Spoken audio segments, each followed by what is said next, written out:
Et au début de tout cela, un jeune homme nommé Gray meurt et se réincarne dans le corps d'un bébé nommé Arthur, le roi le plus puissant du monde. Il regarde alors autour de lui et aperçoit ses parents, mais il ne sait toujours pas qui ils sont. L'homme se présente alors comme Reynolds, son père. Mais même en entendant cela, Arthur ne le reconnaît pas. Quant à la femme, elle se présente à lui comme sa mère. Arthur comprend alors enfin ce qu'ils disent et réalise qu'il vient de renaître, mais cette fois, dans un autre monde. Il se souvient alors de ses nombreuses victoires passées et ressent un étrange contraste entre la personne qu'il était et le bébé sans défense qu'il est devenu. En analysant la façon dont Alice et Reynolds s'occupent de lui comme s'il était leur propre fils, Arthur trouve d'abord cela étrange, mais se souvient bientôt qu'ils sont en fait ses nouveaux parents. Malgré cela, il ressent une peur persistante face à cette situation. Soudain, Reynolds touche la main d'Arthur du doigt, qui réagit au contact. Le père, heureux, confie à Alice que leur fils l'aime sincèrement. Cependant, Arthur remarque que son corps n'a agi que par réflexe. Après tout, il n'en a pas encore pleinement le contrôle, puisqu'il est encore dans la première phase de sa vie. Il interprète alors cela comme un enfermement dans son propre corps. Et au fil des jours, Arthur continue de se réveiller dans ce même rêve persistant. Et un jour, il assiste à quelque chose qu'il trouve encore plus étrange. Il voit son père utiliser la magie sous ses yeux, puis Alice en faire autant, soignant Reynolds grâce à la magie de guérison. En découvrant ses pouvoirs qu'il ne connaissait pas dans son ancien monde, Arthur est complètement émerveillé et profite de son enfance pour tout observer. Et lorsqu'il remarque que dans ce monde, Reynolds et d'autres personnes mal intentionnées peuvent posséder des armes, Arthur comprend qu'il devra reprendre des forces au plus vite. Dès que Reynolds salue son fils, Alice lui annonce qu'il est temps de l'emmener dormir. Arthur se sent alors légèrement frustré de vivre des journées aussi monotones, mais il estime que vivre une telle vie n'est pas si mal, car le privilège de pouvoir dormir aussi longtemps qu'il le souhaitait est une chose qu'il n'a pas eue dans sa vie passée. Quelques mois plus tard, Arthur commence à ramper dans la maison, quand soudain, il remarque un miroir à proximité et décide de s'y regarder. À cette vue, ses parents rougissent de bonheur, car pour la première fois, leur fils fait preuve de lucidité. Quant à Arthur, il a l'impression de ne pas encore s'être habitué à son nouveau nom, même s'il l'utilise depuis des mois. Et même si cela le perturbe un peu, Arthur dit que c'est le cadet de ses soucis. Après avoir laissé son fils dormir dans son berceau, Alice quitte la pièce. Et lorsqu'il se retrouve seul, Arthur en profite pour ramper à nouveau par terre, ayant enfin repris le contrôle de son corps. Il se dirige alors vers la porte de la bibliothèque, croisant Alice dans la cuisine. Il prend alors un livre sur l'étagère et décide d'investir dans la connaissance dès son plus jeune âge. En commençant par mieux comprendre que monde dans lequel il est inséré. Il découvre alors qu'il est né sur le continent de Dicatan, qui abrite 3 royaumes. Le royaume de Darve, une nation souterraine de nains, le royaume d'El Noir, une nation d'elfes au cœur d'une forêt, et enfin, le royaume de Sapin, où vit Arthur et qui est la nation la plus peuplée d'humains. Et tout comme l'ancienne nation où il vivait, Sapin est aussi une monarchie. La seule différence entre cette nation et son ancien monde est que le trône est hérité et non pris. De plus, comparé à son monde précédent, le nouveau monde où Arthur est inséré est encore en développement. Cependant, il possède de la magie, quelque chose qui n'existe pas dans son ancien monde. Dans sa nouvelle réalité, il existe une source de pouvoir appelée mana, et la capacité de la contrôler est en grande partie héréditaire. Autrement dit, chaque personne naît avec une quantité de mana naturellement limitée. De plus, seule une personne sur 100 est capable d'utiliser le mana. Quant à son application, Arthur découvre qu'il n'existe que 2 façons de l'utiliser, l'amplification et la conjuration. Les augmentateurs peuvent utiliser le mana pour améliorer leur corps, leur conférant une force, une défense et une agilité extraordinaires. Quant aux conjurateurs, ils peuvent projeter du mana et le contrôler à leur guise. Cependant, la clé de ce contrôle réside dans le noyau de mana, un pouvoir qui ne s'éveille qu'au début de la puberté et jusqu'à la fin de l'adolescence. Ceux qui peuvent canaliser tout le mana répandu dans le corps en un seul point sont les magiciens. Arthur établit alors une corrélation entre le mana et une vision de sa vie passée, le ki, puis tente de se concentrer sur cette énergie. Mais avant qu'il puisse obtenir le moindre résultat, il est rattrapé par Alice, qui lui ordonne de ne plus l'effrayer ainsi en quittant la pièce sans prévenir. Soudain, Alice sent une odeur étrange émaner de lui, et Arthur, quant à lui, réalise qu'il s'est trop concentré sur la recherche de sa sœur, au point d'abîmer sa couche. Alice l'emmène alors la changer, et Arthur, humilié, se dit que son corps est une véritable prison. 2 ans après la naissance d'Arthur, Alice se surprend à réfléchir à son fils et le décrit comme un garçon mignon et très curieux, 2 qualités qu'elle trouve excellentes. Cependant, Alice réalise qu'elle ne l'a jamais vu sourire. Pendant ce temps, Reynolds entraîne Arthur à l'escrime et affirme qu'il a un grand talent. Il appelle donc Alice pour voir comment leur fils s'en sort. Mais dès son arrivée, elle voit son fils s'entraîner à l'escrime. Elle regarde Reynolds avec étonnement et colère et lui demande ce qu'il fait devenir Arthur. À ces mots, Reynolds, déjà effrayé, répond qu'il n'a offert l'épée qu'à Arthur. Mais en entendant cela, Alice lui rappelle que le garçon n'a même pas encore appris à marcher. La voyant si en colère, Reynolds s'excuse. Mais Alice continue de se plaindre, affirmant que leur fils pourrait être blessé par sa négligence. Pendant ce temps, Arthur, observant les 2 hommes de loin, comprend enfin la structure de pouvoir entre ses parents. Sa mère est celle qui commande, et son père, celui qui est soumis et obéit à la femme. À ce stade, Arthur en déduit qu'il s'agit peut-être d'un cas isolé dans sa famille, ou peut-être que le monde est majoritairement matriarcal. Après cette discussion, Alice emmène Arthur en ville et remarque son enthousiasme. Arthur observe alors tout ce qui l'entoure afin de recueillir le plus d'informations possible sur ce nouveau monde dans lequel il est plongé. En analysant l'équipement et les armes de ce monde, Arthur est capable d'évaluer le niveau technologique de cette nation. De plus, il voit des substances qui n'existaient pas dans son monde dans sa vie passée.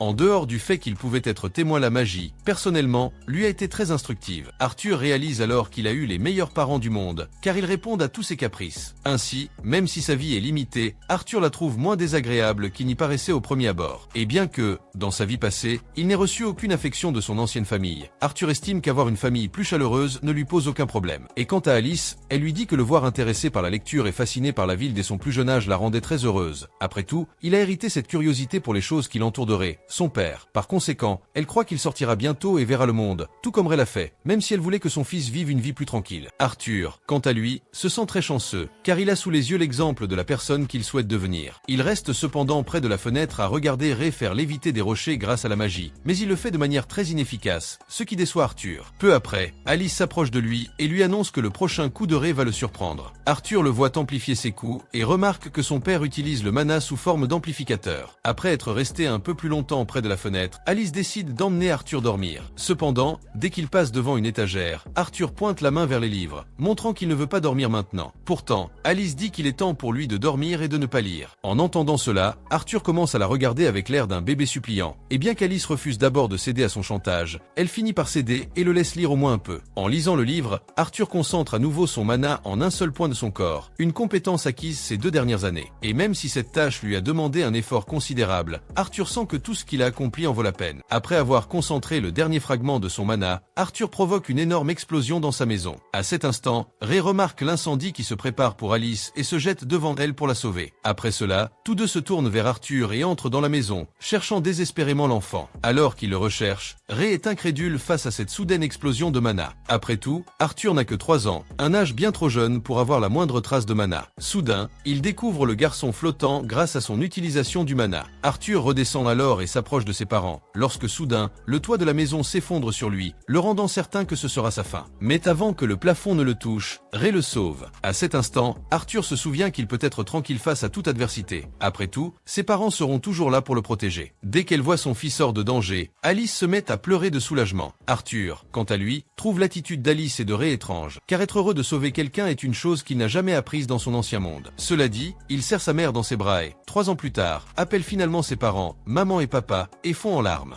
Et déjà dans le passé, un homme est condamné à mort après avoir tenté d'assassiner le roi. Et bien qu'il ait commis un crime très grave qui entraînerait une exécution immédiate, le conseil lui accorda un privilège, qui décida de l'escorter, lui et sa famille, dans leur pays en attendant leur procès. Le condamné tenta alors de justifier sa condamnation, affirmant qu'il était seul responsable de la tentative d'assassinat contre le roi et qu'il demandait donc que sa famille soit épargnée. En échange, il accepta d'être exécuté immédiatement, sans avoir à attendre son jugement dans son pays d'origine. Entendant l'homme contester la décision du roi et de Grey, les serviteurs lui disent de se mettre à sa place, car le roi est la lumière qui les guide. De plus, cette situation est insignifiante et n'a pas besoin d'être discutée. Après tout, le roi a déjà condamné tout le monde à mort. L'homme continue de supplier pour s'occuper de sa famille épargnée, mais Grey commet une chose encore pire. Il tue froidement sa famille devant lui. Voyant cela, les serviteurs interprètent cela comme un véritable acte de miséricorde, car après tout le monde n'a pas le privilège d'être tué par le roi. À part cela, les 2 hommes furent épargnés par une exécution mal planifiée. Voyant cela, le condamné remercia le roi pour sa clémence, et de retour au présent, Arthur se retrouva à s'entraîner à l'escrime avec son père, qui, à un moment du combat, imprégna son épée de magie du feu. Voyant cela, Arthur fit de même, laissant son père impressionné, et finalement, le garçon parvint à le vaincre, détruisant l'épée de Reynolds. Constatant le niveau atteint par son fils, il décide d'engager un véritable mentor pour Arthur. Cependant, face à l'idée de son mari, il s'y oppose et affirme qu'il peut continuer à former le garçon lui-même, puisqu'il était disposé à le faire dès le début. Il répond à Reynolds qu'il avait effectivement prévu de procéder ainsi, mais qu'il a progressivement réalisé que le talent d'Arthur était trop grand pour qu'il puisse le maîtriser seul. Il est donc convaincu qu'Arthur progressera davantage s'il a un véritable mentor pour lui enseigner. Alice insiste pour leur confier l'éducation du garçon et est disposée à enseigner la magie à Arthur. Si tel est le cas, Reynolds se souvient cependant que sa magie est très spécifique. Il informe également Arthur qu'il a pu détruire son épée en bois recouverte de mana, et ce, à seulement 4 ans. Il réitère donc qu'Arthur progressera davantage s'il a un véritable instructeur pour s'occuper de son enseignement. Face à tant de preuves, Alice comprend enfin le point point de vue de Reynolds, mais elle dit qu'elle ne pense qu'à son présent, car elle veut avoir le privilège de voir son fils grandir de près. Et en entendant cela, Reynolds est d'accord avec ce point. Après tout, il aimerait aussi voir son fils grandir. Et avec cela, il commence à envisager de laisser les choses comme elles sont. Mais peu de temps après, il se souvient à nouveau de l'avenir de son fils. Puis commence à se disputer à nouveau avec Alice à ce sujet. Mais soudain, Arthur propose une troisième option, dans laquelle les trois peuvent aller ensemble dans la ville où il restera. Et bien que cette option soit tout simplement la plus évidente, Alice et Reynolds commencent à flatter leur fils, disant qu'il était brillant dans cette suggestion. Eh bien, en rencontrant un groupe de nouvelles personnes, Arthur se présente au groupe Ornentouin, qui dans ce cas, est le même groupe dont ses parents faisaient partie dans le passé. Et dans celui-ci, l'un des membres du groupe se présente comme Adam Cranch. Puis, une jeune femme nommée Angela Rose salue Arthur, le serre dans ses bras et lui dit combien il l'aime. C'est mignon. Et quand il voit à quel point elle serre le garçon, Durden Walker, un autre membre du groupe Ornentouin, pose le garçon au sol et le salue d'un simple toucher de la main. Puis, Arthur est présenté à Jasmine et Hélène, les derniers membres du groupe qui ne s'étaient pas encore présentés, et après qu'Arthur ait rencontré tout le groupe,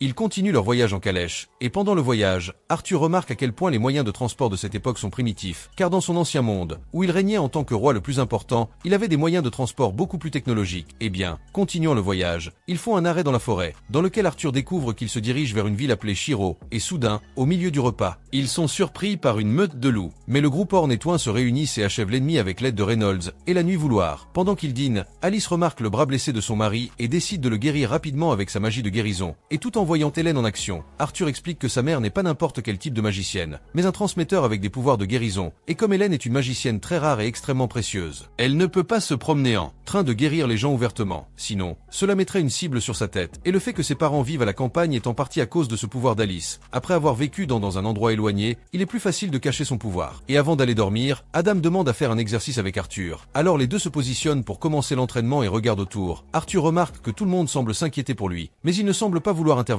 comme s'ils avaient oublié qu'il n'a que 4 ans, et soudain, Adam manie sa lance avec de la magie de feu, et en voyant cela, Arthur se rend compte qu'il n'ira pas facilement. Mais lorsque le combat commence réellement, Arthur parvient à impressionner Adam avec la compétence qu'il a déjà acquise en si peu de temps. Mais à la fin, le garçon est jeté en raison du fait qu'il a encore un corps très léger. Mais peu de temps après, il est sauvé par l'un des membres des cornes et des jumeaux. En cela, il gronde Adam en disant qu'il a exagéré l'entraînement. Mais Adam réfute tout le monde et leur rappelle qu'Arthur est en fait un monstre impitoyable. Par conséquent, il savait déjà que le garçon résisterait au combat, et après avoir dit cela, il demande à Reynolds quelle formation il a donnée au garçon pour le rendre comme ça, et Reynolds lui assure qu'il n'a jamais rien fait de mal. Après tout, son fils a toujours été un prodige. Quant à Jasmine, elle se rend auprès d'Arthur et lui demande de lui apprendre ce qu'il a fait lors de la confrontation avec Adam. Arthur remarque dans son regard qu'il n'abandonnera pas tant qu'il n'aura pas obtenu ce qu'il veut. Les jours suivants, il continue de voyager normalement. Arthur enseigne à Jasmine ce qu'il sait. De plus, il continue également à s'entraîner et à apprendre beaucoup de choses, en plus de partager avec les autres les connaissances acquises dans sa vie passée. Alors que tout se passait très bien, un événement inattendu lui est arrivé. Jasmine se rend chez lui le jour de son anniversaire pour le remercier de tout ce qu'il lui a appris, et décide de lui offrir une mini-dague. Pendant ce temps, les autres femmes l'observent de loin, et Angela révèle que Jasmine n'est pas du genre à se rapprocher de qui que ce soit. La voir s'y attacher à Arthur est donc quelque chose de nouveau pour elle. Alice dit que la situation est compréhensible, car son fils est très mignon. Quant à Adam, il presse tout le monde de partir en disant qu'il est temps pour eux de partir. Mais avant de partir, Arthur remarque que sa mère agit un peu étrangement, comme si elle ressentait de la douleur quelque part. Mais Alice le déguise en disant qu'elle va bien. Alors ils montent dans la voiture et continuent le voyage normalement. Mais à mi-chemin, ils sont interceptés par des flèches ennemies. Dans ce cas, le chef du gang qui les encercle demande à ses hommes de laisser les femmes et les enfants en vie, car ce sont des objets de grande valeur. Dans ce cas, Arthur remarque que ce type de personnes sont en effet des opportunistes. Ils semblent être dans n'importe quel monde. Tandis qu'Alice, elle remarque son fils tendu et essaie de le rassurer, en disant qu'elle est là pour le protéger. Dans ce cas, Reynolds et les autres quittent la voiture.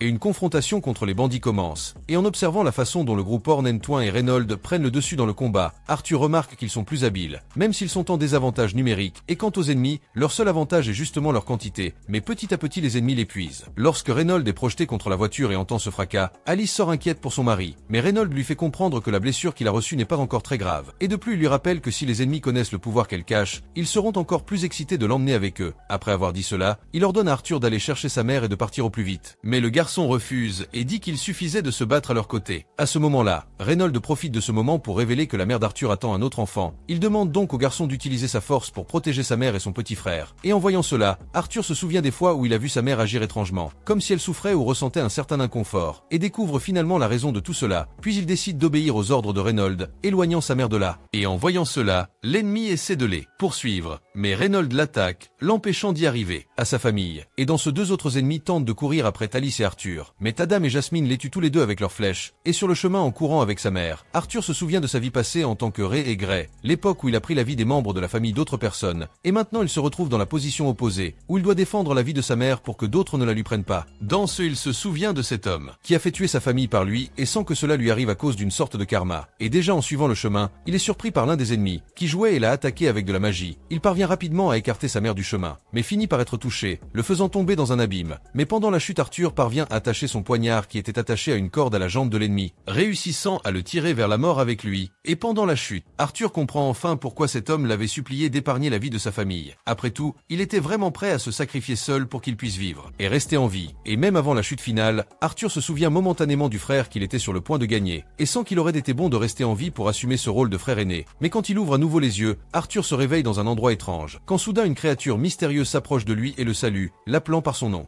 Et quand on lui a demandé pourquoi il était là à ce moment-là dans un endroit étrange, Arthur se souvient d'un événement encore plus important. Dans ce cas précis, il se dirige vers l'ennemi comme s'il était attiré par lui. La créature le repousse d'un geste brusque, comme si elle voulait le repousser tout en le laissant en vie. L'être annonce alors à Arthur qu'il a encore un long chemin à parcourir. De plus, la créature lui fait clairement comprendre qu'elle est une alliée et non une ennemie. Sur ce, elle prend des fruits et les place devant Arthur. Ce dernier tente de les récupérer, mais ressent une vive douleur, due à l'attaque subie précédemment. Elle lui dit alors d'être heureux d'avoir survécu. Arthur cesse alors de pleurer et commence à lui parler, comme s'il voulait lui poser des questions. Mais la créature refuse de lui répondre tant qu'il n'a pas mangé. Arthur, sans autre choix, commence à manger le fruit qu'elle lui a apporté. Après avoir mangé un fruit presque sans le mâcher, Arthur commence à poser des questions, notamment sur ses parents et ce qu'ils font. À cette première question, la créature lui informe qu'elle ne peut pas quitter cet endroit, mais qu'elle voit un peu au-delà de cette zone sombre. Elle projette ensuite une image à l'extérieur pour qu'Arthur puisse voir ses parents et lui dit que la famille du garçon est saine et sauve. Après tout, ils ont quitté le lieu du combat il y a quelques jours. En découvrant que sa famille va bien, Arthur fond en larmes et remercie cet être de lui avoir fourni cette information. À ce moment-là, la créature qui l'aide se présente sous le nom de Sylvia, ce qui permet à Arthur de la remercier en prononçant son nom. Quelques jours se sont écoulés depuis qu'Arthur a été sauvé par Sylvia. Ses blessures sont enfin guéries, et bien qu'il fût prêt à rentrer chez lui, il ne pouvait le faire si tôt, car, selon Sylvia, il se trouve aux abords de la forêt d'Elshire, territoire de plusieurs espèces d'animaux sauvages et d'une forte concentration de bandits. Et même si son départ risque d'être difficile,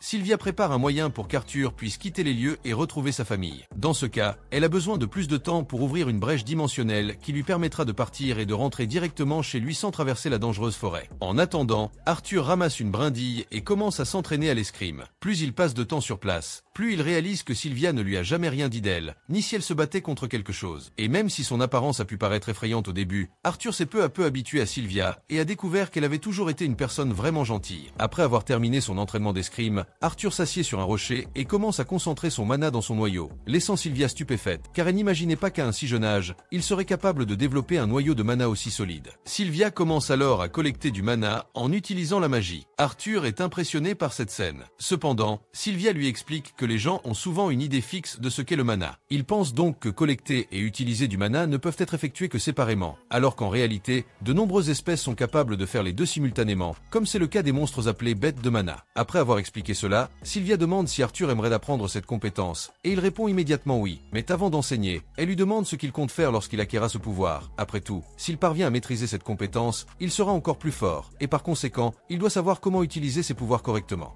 En entendant cette question plus philosophique, Arthur réfléchit un peu plus et finit par se souvenir des bandits qui ont fait du mal à sa famille. En cela, il répond à Sylvia, en disant qu'il apportera la mort à ceux qui ont tenté de mettre fin à la vie de sa famille. En entendant cette réponse haineuse, Sylvia adresse un nouveau coup à Arthur et déclare qu'elle n'a aucune intention d'enseigner quoi que ce soit à quelqu'un qui a cette expression haineuse. Cependant, Arthur lui rappelle que vouloir vaincre ses ennemis est tout à fait naturel. Et dès qu'il dit cela, Arthur se souvient que cette mentalité de vouloir vaincre ses ennemis l'a conduit au rang de roi le plus puissant de sa vie passée. Sylvia lui explique qu'il cherche simplement à alimenter ses pensées en tuant des gens. De plus, pour elle, la colère et la haine sont des émotions qui peuvent facilement le dominer, poussant Arthur à recourir à une violence extrême pour résoudre un problème. Et même s'il est bon de laisser ce sentiment de haine émerger, Sylvia lui fait comprendre que seul ce sentiment subsistera si Arthur le laisse transparaître, et elle ne veut pas que la vie qu'elle a sauvée agisse ainsi. En entendant cette réprimande pertinente, Arthur a l'impression que Sylvia a un résumé de qui il était dans sa vie passée, et grâce à cela, elle le guide vers un meilleur chemin. Poursuivant ses questions, Sylvia demande à Arthur ce qu'il compte faire lorsqu'il sera plus fort qu'aujourd'hui. Arthur se souvient de sa famille et de ses amis amis et affirme qu'il compte utiliser ce pouvoir pour protéger ceux qui lui sont chers. En entendant cela, Sylvia affirme avoir trouvé la réponse parfaite. Pendant ce temps, un autre être de la même espèce que Sylvia se dirige vers elle, promettant de l'achever et de ne pas la laisser échapper à ses griffes. Et voilà qu'Arthur retrouve un vieux souvenir de son passé de roi grec, qui, soit dit en passant, n'était qu'une façade, car même s'il était roi, toute l'autorité politique était entre les mains du Parlement, et comme les ressources et la natalité de la nation diminuaient, le seul rôle du roi dans cette situation était d'agir comme l'auteur de la guerre. Il se considérait donc comme une simple machine à tuer. Gray rencontre alors Marlon, qui l'accompagne avec joie, lui disant que toutes ses victoires ont apporté richesse et gloire au peuple. Bien que Marlon soit enthousiasmé par le déroulement de cette guerre, Gray pense le contraire et déclare qu'il démissionnera de son poste de roi. De retour au présent, Arthur maîtrise enfin le pouvoir de Sylvia, qui le frappe à son tour d'un nouveau coup, forçant le garçon à se cacher au milieu des décombres. Elle lui demande alors de ne pas faire de bruit. À ce moment-là, l'être précédent, qui se trouvait derrière Sylvia, arrive enfin sur les lieux. En l'apercevant, Arthur remarque qu'il ressemble beaucoup à Sylvia, bien qu'il semble dégager une aura cruelle. Quant à cet être, il tend la main à Sylvia et lui demande de l'accompagner, mais elle refuse, et l'ennemi utilise alors sa force pour tenter de la forcer. Il lui ordonne alors de céder rapidement, car continuer à résister ne ferait que raccourcir sa vie. Sylvia, entendant cela, répète la même chose à son ennemi. Elle se transforme alors en un être de lumière blanche et frappe l'ennemi avec l'un de ses sorts les plus puissants. L'ennemi lui rappelle alors que recourir à ce type de magie lui coûtera cher. Sylvia répond cependant qu'elle ne se soucie de rien d'autre, qu'après tout, elle a déjà vécu la vie heureuse qu'elle désirait et qu'elle est donc prête à mourir si nécessaire. Soudain, l'ennemi trouve une ouverture pour tenter de l'attaquer. À cet instant précis, Sylvia arrête le temps et appelle Arthur plus près d'elle. Elle lui demande alors si son visage est plus amical. Et en la voyant, Arthur dit qu'elle ressemblait étant un dragon, le nom mythologique que les humains utilisent souvent pour des êtres comme elle. Eh bien, tout en discutant, Sylvia décide d'accélérer les choses et ouvre un portail pour qu'Arthur puisse sortir de là. Bien qu'elle n'ait pas réussi à ouvrir un portail vers un endroit plus éloigné de cette forêt dangereuse, Sylvia croit avoir déjà appris à Arthur ce dont il a besoin pour survivre dans cet endroit hostile. Mais avant qu'il ne parte, Sylvia lui demande à nouveau de lui dire à quoi il sert avec tout ce pouvoir, et Arthur répond qu'il l'utilisera pour protéger ceux qu'il aime. En entendant cela, Sylvia se sent un peu plus calme et dit qu'elle a des cadeaux à lui offrir avant le départ d'Arthur. En plus des cadeaux, Sylvia se fait tatouer les bras et dit qu'il comprendra leur signification le moment venu. Après tout cela, elle dit au revoir au petit Arthur, qui est triste de partir si tôt. Sylvia répond qu'elle aurait pu le renvoyer chez lui plus tôt, mais qu'elle voulait rester auprès du garçon un peu plus longtemps. En entendant cela, Arthur lui demande pourquoi elle a fait cela, et Sylvia répond qu'elle aimait vivre ici avec lui. En entendant cela, Arthur se met à pleurer d'émotion et dit qu'il se sent impuissant de ne pas avoir pu la protéger malgré tout ce qu'elle lui a appris. Mais le voyant se blâmer, Sylvia lui fait comprendre que c'était déjà son destin inévitable. Cependant, Arthur lui dit que, quelle que soit sa nature, dragon ou monstre, il la considère désormais comme un membre de sa famille. Sur ce, Arthur franchit le portail pour partir, mais par réflexe, il se tourne vers Sylvia, lui demandant de l'accompagner. Cependant, Arthur est aspiré par le portail avant de pouvoir l'atteindre. Juste après, Sylvia fait revenir le temps à la normale, et le coup porté par l'ennemi la touche enfin, faisant semblant d'être morte de cette attaque. Mais, voyant cette scène, l'ennemi s'avance vers elle et affirme que ce simple coup ne la tuerait jamais.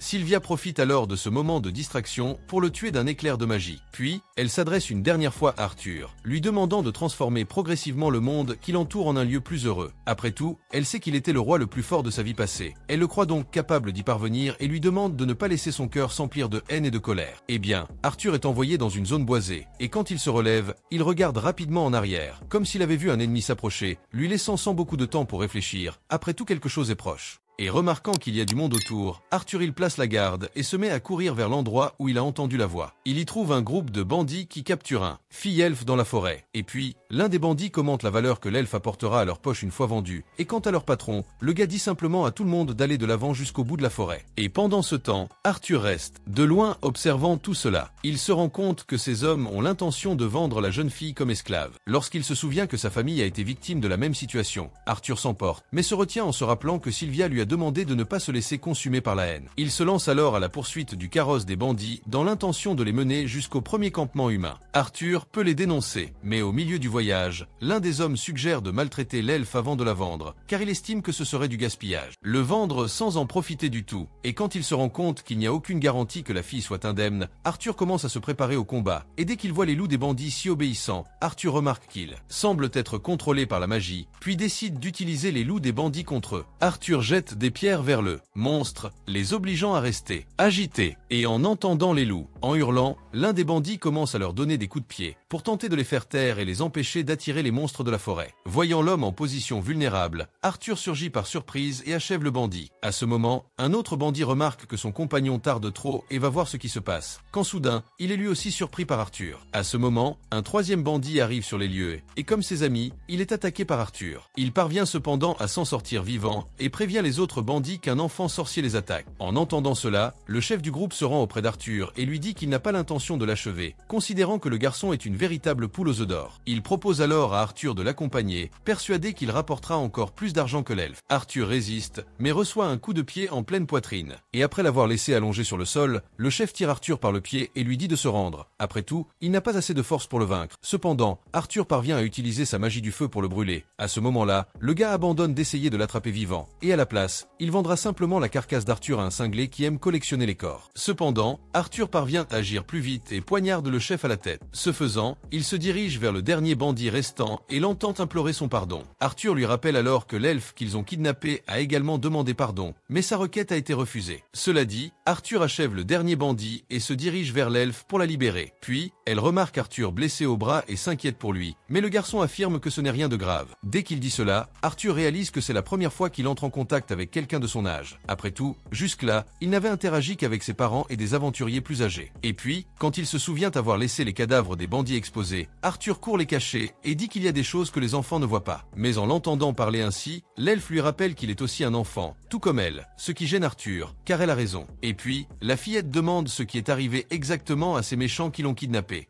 Dans ce cas, Arthur ment, en disant qu'il vient de subir un malheureux accident. Cependant, il lui demande de ne s'inquiéter de rien, car sa sécurité est primordiale. Cela dit, Arthur tourne le dos pour poursuivre son chemin. Mais avant qu'il ne puisse partir, l'elfe le retient et le fixe du regard de quelqu'un qui demande à ne pas être abandonné. Arthur explique alors qu'il doit retourner auprès de sa famille et que les bandits qui l'ont capturé ne la poursuivront plus, afin qu'elle puisse rentrer chez elle sans craindre de nouveaux dangers. Mais lorsqu'il remarque qu'elle a toujours besoin de son aide, Arthur cède et décide de l'aider. Avant de partir, elle lui demande de libérer les loups des bandits, car ils finiront par mourir s'ils persistent dans cette situation. Arthur leur dit alors qu'ils doivent laisser ces monstres derrière eux, car ils risquent d'être attaqués s'ils les libèrent. Cependant, l'elfe lui rappelle que ces loups étaient autrefois sous le contrôle de ces hommes, et qu'elle est donc convaincue qu'ils ne les attaqueront plus. À ces mots, Arthur libère les loups, qui quittent les lieux sans les attaquer, comme l'avait dit l'elfe. Après cela, il s'engage enfin sur le chemin de la maison de la jeune fille. Arthur se souvient alors qu'il ne connaît toujours pas son nom. La jeune fille se présente alors comme étant Tessia Erali. Après s'être présentée,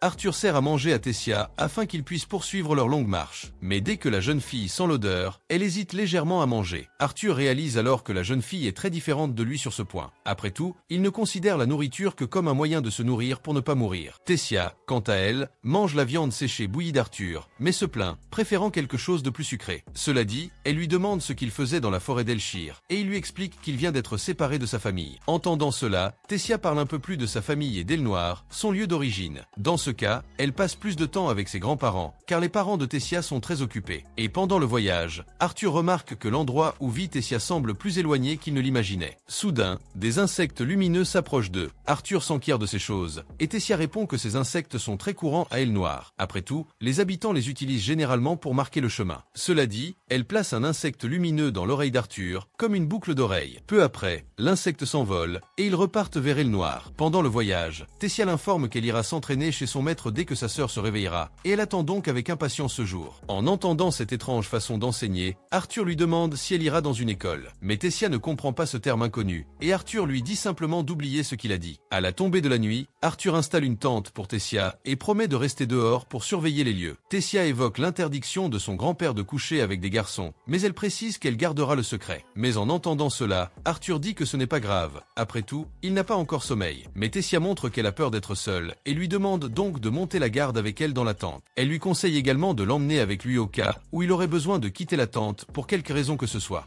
Cela dit, Arthur lui demande de se concentrer point alors qu'elle dort. Elle continue de lui parler et dit qu'elle a entendu dire que les humains sont plus pervers et aiment avoir plusieurs femmes. Mais en entendant cela, Arthur dit qu'il y a probablement aussi plusieurs elfes tout aussi pervers. Et il explique en outre que les rares hommes qui ont plusieurs épouses ne sont que des aristocrates. Et voilà, le lendemain, alors qu'ils poursuivent leur chemin, Arthur remarque que Tessia s'est déjà habituée à lui, au point d'avoir oublié l'enlèvement qu'elle a subi quelques jours auparavant. En poursuivant sa route, il commence à ressentir une douleur intense provenant de son point de mana. Voyant cet état, Tessia se précipite pour trouver des plantes qui pourraient l'aider. Mais la douleur d'Arthur ne cesse pas, jusqu'à ce que soudain, l'un des loups qui l'a aidé s'approche de lui. En l'occurrence, le loup s'approche de lui pour lui donner un animal qu'il a chassé, en remerciement d'avoir sauvé Arthur, lui et les deux autres loups. Après avoir mangé la viande fournie par le loup, il retourne à la tente, où Tessia lui raconte une histoire que son grand-père racontait. Mais tandis qu'elle continue, Arthur sent ses paupières s'alourdir et finit par s'endormir involontairement. Tessia attire alors son attention et lui demande s'il écoute l'histoire. Cependant, Arthur ne lui répond pas, et le lendemain, il continue de ressentir la douleur de son point de mana, mais continue de le cacher à Tessia, pour ne pas l'inquiéter. Tout en marchant, il se lamente d'avoir un corps si enfantin et si faible. Tessia, quant à elle, commente la proximité qu'ils ont développée ces derniers temps, puis demande à pouvoir l'appeler Ar, une abréviation affectueuse de son prénom. En entendant cela, Arthur la laisse l'appeler comme elle veut, mais lorsqu'elle le remarque sur un ton si sec, elle perd confiance en ses paroles, et Arthur exagère, affirmant qu'elle peut l'appeler affectueusement, même s'il ne mérite pas un tel honneur, puisqu'il n'est qu'un paysan du peuple. Et lorsqu'elle entend cette nouvelle façon de lui parler, Tessia devient encore plus furieuse, car elle a l'impression qu'il ironise avec elle, qu'il fait une blague sur son oncle. En entendant cela, Arthur refuse de se laisser aller à cette insulte, et lui rappelle qu'elle est une pleurnicheuse qui n'a pas le courage d'aller aux toilettes seule. En le voyant lui lancer cela au visage, Tessia avoue qu'elle est triste pour lui, car après tout, elle était déjà déterminée à le traiter comme un de ses amis. Après cela, ils continuent leur route, quand soudain, ils aperçoivent un arbre qui brille. Arthur demande ce que c'est. Cependant, Tessia franchit le portail et tend la main à Arthur, lui disant qu'ils ont enfin atteint la destination qu'ils cherchaient. Après avoir atteint le noir, ils sont surpris par un groupe d'elfes qui se rendent sur place après avoir découvert l'utilisation d'un portail de téléportation près d'eux. Les elfes capturent Arthur dès qu'ils constatent qu'il est humain.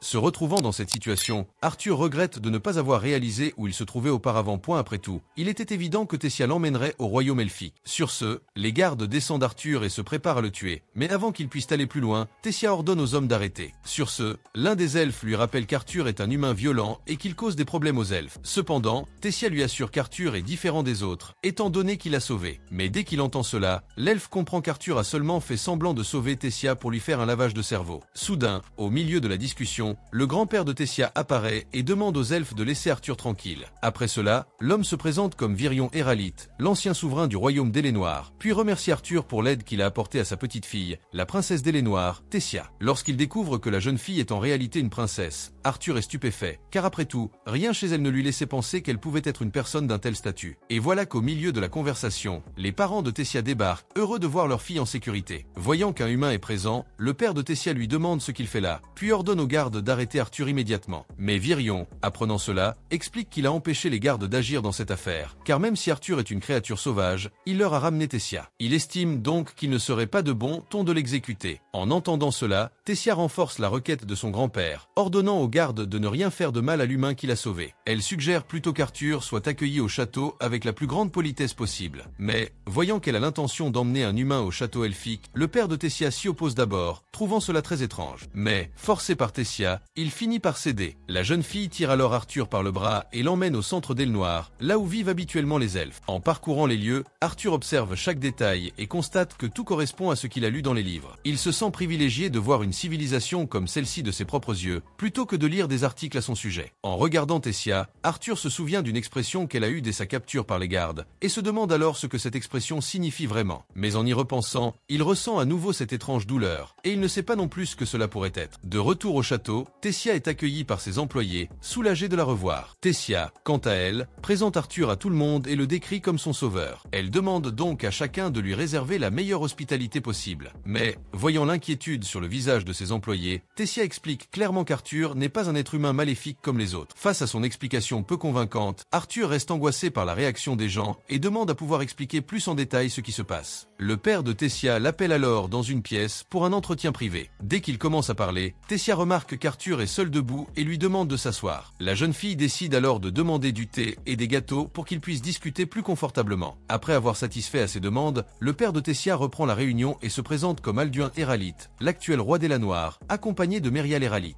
Sa femme est reine d'Elanoir. Après avoir entendu leur présentation, Arthur déclare être citoyen du modeste royaume de Sapin. De par son statut, il affirme ne jamais pouvoir obtenir d'audience avec le roi de son peuple, et encore moins avec le souverain des elfes. Il se dit donc honoré d'avoir cette opportunité. Remarquant sa politesse, Alduin affirme qu'il a été pour quelqu'un d'humble origine. Et même s'il sait qu'il en a fait trop, Arthur souhaite se comporter avec la plus grande maturité possible afin d'éviter d'être traité comme un enfant lors de la rencontre, gagnant ainsi en autorité. Après avoir entendu tout cela, Alduin Arduin demande au garçon de commencer à raconter ce qui s'est passé. Arthur y explique comment il a été séparé de sa famille après l'embuscade des bandits, mais omet certains détails qu'il juge importants. Dès qu'il arrive au passage où Tessia a été enlevée pour être vendue comme esclave, Arthur est interrompu par Arduin, qui se met à hurler de rage, affirmant qu'il a toujours su que des barbares étaient impliqués dans la disparition de sa fille. Mais en entendant cela, Arthur demande la permission de contredire le roi et affirme qu'en réalité, les marchands d'esclaves sont une profession et non une race. Quant à Virion, il demande ce qu'Arthur a fait exactement pour sauver la princesse, sachant qu'il n'est qu'un enfant. Arthur révèle alors qu'en plus d'être un enfant, il est aussi sorcier et qu'il a utilisé sa magie pour éliminer les trafiquants et sauver Tessia de l'esclavage. Mais dès qu'il entend cela, l'un des gardes doute d'Arthur et affirme qu'un enfant comme lui ne pourrait jamais accomplir un tel exploit. Cela dit, le garde poursuit ses déductions, affirmant qu'Arthur a trompé Tessia pour infiltrer le royaume elfique. En entendant cela, Virion ordonne au garde d'arrêter ces accusations infondées. Quant à Tessia, elle lui assure qu'Arthur ne ment pas, qu'elle a bel et bien été capturée par des hommes maléfiques. Alduin décide alors de faire confiance à Arthur. Arthur lui demande alors de le ramener à Sapin, son royaume d'origine. En entendant cela, Alduin refuse d'aider un humain, même Arthur, car il nourrit toujours des pensées de rivalité envers les humains. Arthur affirme alors qu'il manifeste le même comportement hostile qu'il attribue aux humains, ce qui amène Alduin à réfléchir un instant à ses actes. Il explique ensuite à Arthur que le portail de téléportation vers le royaume de Sapin n'est accessible qu'au conseil des dirigeants des 3 races, qui se réunit tous les 7 ans. Quant à la prochaine ouverture du portail, Alduin l'informe qu'elle n'aura lieu que dans 5 ans. Il estime donc que le moyen le plus efficace de ramener Arthur dans sa ville natale est d'envoyer des soldats pour l'escorter jusqu'à Sapin. Après la réunion, Arthur va prendre une douche, où il sent la douleur d'avant s'intensifier. Il décide donc d'aller respirer un peu à l'extérieur de la maison, espérant soulager la douleur au moins un peu. Lorsqu'il voit Tessia et ses parents, Arthur se souvient de ses parents. Bien qu'il soit toujours inquiet de leur sort, il est certain qu'ils ont réussi à échapper aux bandits. Pour l'instant, Arthur espère simplement pouvoir les retrouver pour qu'ils puissent retrouver le sourire, comme les parents de Tessia ont souri en retrouvant leur fille à la maison. Eh bien, en quittant le balcon, Arthur est surpris par Tessia, qui va vers lui pour s'excuser